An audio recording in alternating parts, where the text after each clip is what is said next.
Bonjour, dans cette capsule vidéo, on va voir la page 2 de tes notes de cours au panneau 7.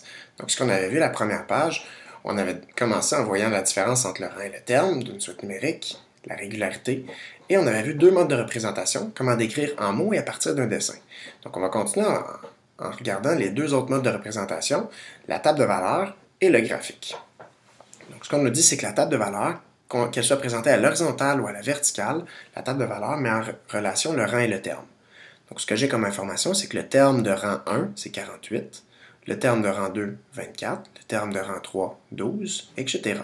Et j'ai la même information, mais ici comme ça, à la verticale. Donc, ma suite, ce que j'ai, c'est que ça commence à 48, suivi de 24, suivi de 12, et on peut remarquer que ça divise par 2. Donc, ma régularité serait divisée par 2 ici. Je pourrais continuer à 6, 3, etc. Si je veux représenter une suite dans un graphique, le rang, on le place sur l'axe des abscisses, donc l'axe des X, et le terme sur l'axe des ordonnées. Donc le rang, c'est toujours le premier. D'habitude, on le place le premier dans la table des valeurs ou à gauche dans la table des valeurs. Et le terme serait en bas dans la table des valeurs ou à droite dans la table des valeurs, selon si on la place à l'horizontale ou à la verticale. Donc mon rang, je le place ici sur l'axe des abscisses et mon terme sur l'axe des ordonnées. Ce que j'ai comme information, c'est qu'au rang 1, mon terme est 30. Au rang 2, mon terme est 25. Au rang 3, mon terme est 20. Au rang 4, mon terme est 15. Puis au rang 5, mon terme est 10. Donc ma suite va être 30, 25, 20, 15, 10, etc. Et ma régularité est de moins 5. On peut remarquer ici que mes points sont alignés, puisque j'ai toujours la même régularité qui est de diminuer de 5 à chaque terme.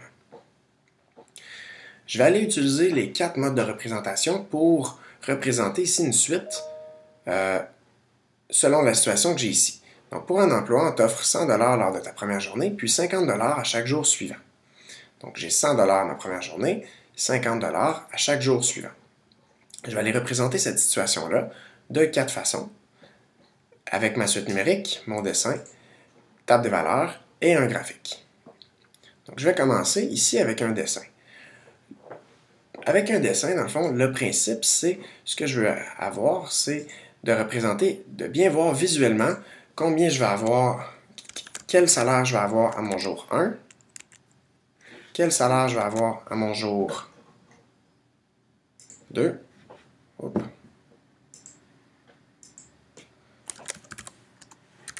et quel salaire j'aurai à mon jour 3. Et je pourrais continuer comme ça. Donc moi, je vais utiliser ici les billets de 50 $. Donc, à mon jour 1, j'ai 100 $. Je vais faire 2 billets de 50 $. Donc, c'est l'argent que je vais avoir ramassé. Donc, j'ai 2 billets de 50 $.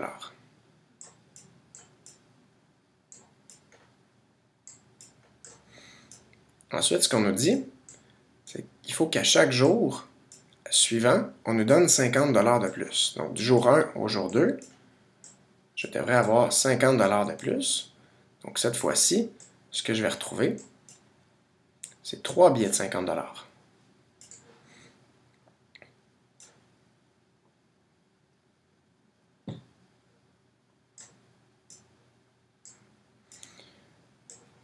si j'utilise mon dessin, ce que je vois au jour 2, c'est 3 billets de 50 $, soit un de plus qu'à mon premier jour.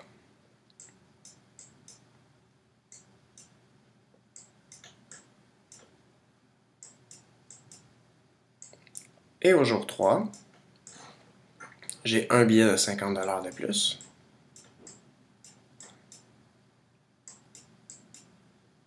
Ce qui va me donner maintenant 4 billets de 50 $.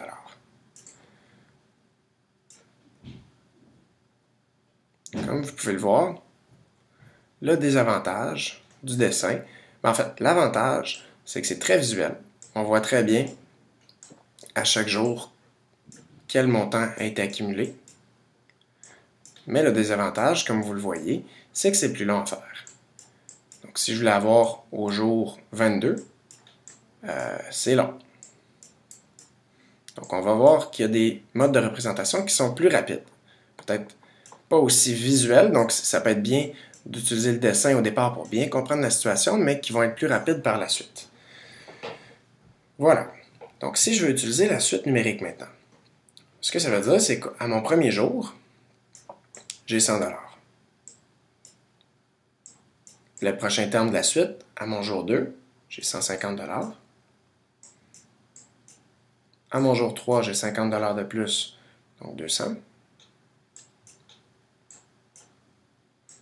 250. Etc. Donc, je vais mettre ici mes 3 petits points qui signifient que ça se prolonge à l'infini. Et ici, je vois bien que ma régularité est de 50 $ parce qu'on nous donne 50 $ de plus à chaque jour.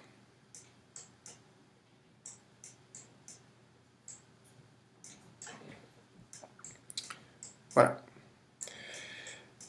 La table de valeurs. Donc, si je prends la même information, même situation, et que je place dans une table de valeurs. Donc, j'ai mon nombre de jours travaillés et mon salaire. Donc, pour une journée travaillée, j'ai 100 $. Pas besoin d'écrire ici les unités, puisqu'on l'a mis dans l'entête.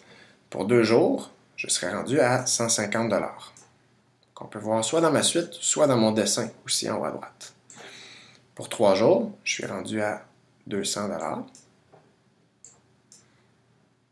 Pour 4 jours, on ne le voit pas ici, mais si on continuait, on l'aurait ici de 250 $.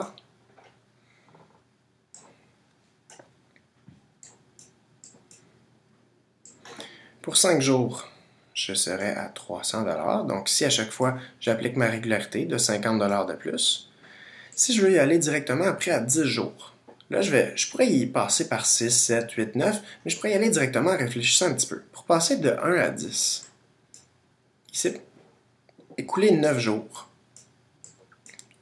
J'ai eu 9 jours de plus de travail. Donc, si j'ai eu 9 jours de plus de travail, je devrais avoir ici 9 fois le salaire d'une journée, donc ajouter 9 fois 50, ce qui me donne 450. Donc, si j'ajoute 450, j'avais 100 $ au départ, plus les 450 $ pour mes 9 journées de plus, je vais être à 550 $. Je vais utiliser ce même raisonnement-là pour ici généraliser pour X jours travaillés. X étant un nombre qui pourrait être une variable, n'importe lequel, et je pourrais changer. Donc, X pourrait être 17, 22, 125, etc. Donc, pour passer de 1 à 3, c'est 2 bons. Pour passer de 1 à 10, c'est 9 bons. C'est toujours un bon de moins. Donc, pour passer de 1 à 1 jour travaillé à X jours travaillés, il y a eu X moins une journée travaillée de plus. Donc, ce que ça veut dire, c'est que j'ai X moins une journée travaillée de plus fois 50 $.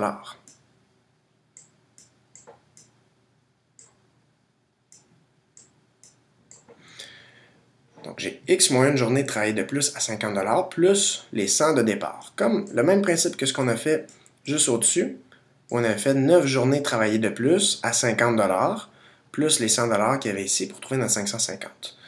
Donc, ça serait ma règle. Mais ici, je peux simplifier cette règle-là en utilisant mes propriétés de la distributivité.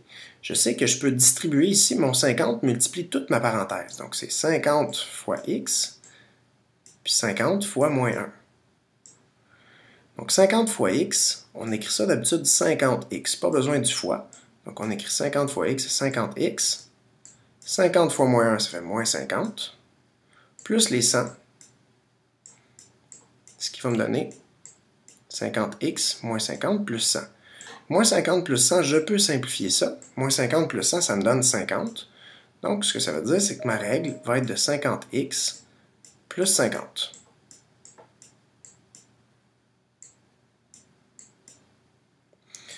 Donc, j'ai ici ma règle qui serait bonne pour, on va vérifier, pour 3 jours. Donc, pour 3 jours travaillés, si je fais 50 fois 3, au lieu de x, si je prends 3, 50 fois 3, ça fait 150, plus 50, ça me donne mon 200 d'ici. Si je remplace x par 5, ça fait 50 fois 5, 250, plus le 50, 300. Et ça, cette règle-là est bonne pour n'importe lequel. Si je prends pour 22 jours, je ferais 50 fois 22 plus 50. Donc, c'est beaucoup plus efficace que si je prenais ma suite numérique ou mon dessin. Finalement, je vais aller le faire avec le graphique. Donc, ce qu'on a vu tantôt, c'est que le rang est toujours sur l'axe des abscisses. Donc, mon rang ici, c'est mon nombre de jours travaillés. Je vais l'écrire avec ici. Nombre de jours travaillés. Et j'ai ici mon salaire en dollars sur l'axe des ordonnées.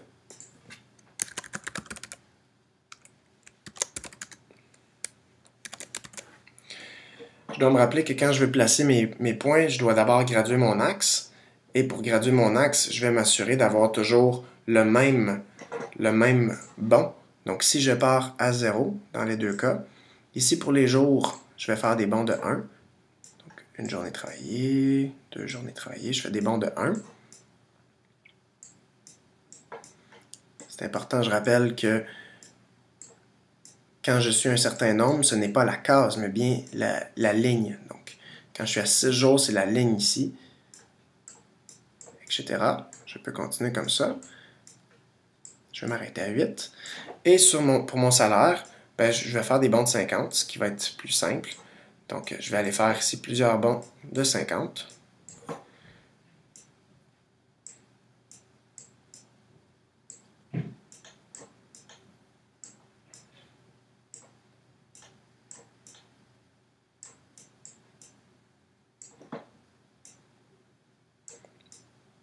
C'est important de graduer et d'avoir toujours le même bond constant. Et on a déjà vu une coupure d'axe, qu'on peut placer une coupure d'axe. Dans ce cas-là, ce n'est pas nécessaire. Donc, ce n'est pas nécessaire ici d'aller faire une coupure d'axe. Donc, je pars à 0 et je fais toujours les mêmes bonds, des bonds de 50. Voilà, une fois que je vais m'arrêter à 400, je vais aller placer mes points. Donc, après une journée travaillée, mon salaire est de 100 $. Je vais en rouge. Donc, après une journée, mon salaire est de 100 $. Après 2 journées travaillées, mon salaire est de 150. Après 3 journées travaillées, mon salaire est de 200. Après 4, c'est à 250. Après 5, 300. Après 6, 350. Après 7, 400. Et ça continue comme ça. À chaque jour, ça augmente de 50 $. Donc ici, je peux remarquer que mes points sont alignés parce que j'ai toujours la même régularité. Donc voilà, on continuera dans la prochaine page des notes de cours. On verra la suite arithmétique. Donc, merci. Bonne journée.